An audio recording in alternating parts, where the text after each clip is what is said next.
Ragging തടയാനായി കർശന നടപടി സ്വീകരിക്കുമെന്ന് വിദ്യാഭ്യാസ മന്ത്രി V Sivankutty. School protection group ഉണ്ടെങ്കിലും റാഗിംഗ് തടയാൻ കഴിയാത്തതിനാൽ പുതിയ പദ്ധതി കൊണ്ടുവരും. വിദ്യാർത്ഥികൾക്ക് വേണ്ട കൗൺസിലിംഗ് ഉറപ്പാക്കുമെന്നും അധ്യാപക വിദ്യാർത്ഥി ബന്ധം ശക്തിപ്പെടുത്തുമെന്നും മന്ത്രി വ്യക്തമാക്കി. അതേസമയം എറണാകുളത്ത് വിദ്യാർത്ഥി മരിച്ച സംഭവത്തിൽ നടപടി സ്വീകരിക്കുമെന്നും വിഷയം സർക്കാർ ഗൗരവമായാണ് കാണുന്നതെന്നും മന്ത്രി പറഞ്ഞു.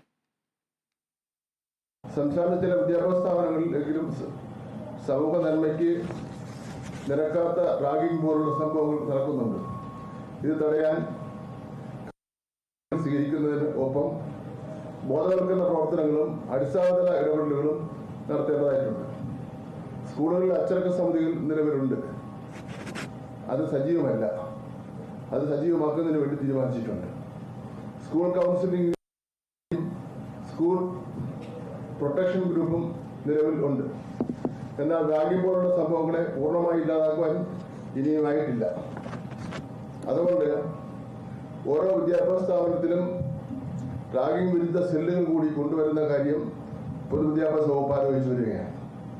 ഇതിന്റെ ഘടനാപ്രവർത്തനം എന്നത് സംബന്ധിച്ച് പഠിച്ച റിപ്പോർട്ട് നൽകുവാൻ വിദ്യാഭ്യാസ വകുപ്പിലെ ഉന്നത ഉദ്യോഗസ്ഥന്മാരുടെ ഒരു സമിതിയെ നിയോഗിക്കുന്ന കാര്യവും പരിഗണനയിലാണ്.